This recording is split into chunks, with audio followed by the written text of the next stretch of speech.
नमस्कार शेतकरी बंधूंनो, स्वागत आहे तुमचं आपल्या ग्रेट शेतकरी यूट्यूब चॅनलवर। बघा शेतकरी मित्रांनो, आज 20 मे 2026 रोजच्या आजच्या आपण संपूर्ण महाराष्ट्रामधील कापूस बाजारभाव या व्हिडिओच्या माध्यमातून लाईव्ह स्वरूपात जाणून घेणार आहोत। तत्पूर्वी आपण चॅनलवर नवीन असाल चॅनलला सबस्क्राईब करायला विसरू नका। बघा शेतकरी मित्रांनो, मागील आठवड्यामध्ये सेलू कृषी उत्पन्न बाजार समिती येथे कापसाला 10,000 रुपये क्विंटलचा दर मिळालेला होता, तर काही बाजार समितींमध्येही 10,000चा बाजारभाव मिळाला होता। तर आता सध्या महाराष्ट्रामध्ये कापसाला बाजारभाव आहे 9,800 9,700 रुपयाच्या रेंजमध्ये। चला तर आपण सविस्तररित्या बाजारभाव जाणून घेऊया। बघा शेतकरी मित्रांनो, कृषी उत्पन्न बाजार समिती अमरावती येथे अवकालेले 45 क्विंटल याचे दर 9,700 रुपये क्विंटल, सर्वसाधारण 9,350 रुपये क्विंटल जाते लोकल कापूस।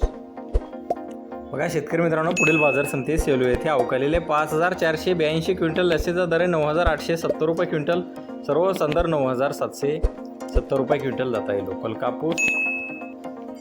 बघा पुढील बाजार समिती समुद्रपूर येथे अवकालेले 153 क्विंटल याचे दर 9,800 रुपये क्विंटल, सर्वसाधारण 8,500 रुपये क्विंटल जात आहे लोकल कापूस। बघा तसे पुढील बाजार समिती उमरेड येथे अवकालेले 421 क्विंटल याचे दर 9,580 रुपये क्विंटल आणि सर्वसाधारण 8,790 रुपये क्विंटल जाते लोकल कापूस। बघा शेतकरी मित्रांनो, पुढील बाजार समिती काटोल येथे जास्तीत दर 9,100 रुपये क्विंटल जाते लोकल कापूस। बघा तसे पुढील बाजार समिती सिंधी सेलू येथे जास्तीचा दर 9,760 रुपये क्विंटल जाते लांब स्टेपल कापूस। बघा तसे हिंगणघाट बाजार समिती जास्तीचा दर 9,895 रुपये क्विंटल जाते मध्यम स्टेपल कापूस।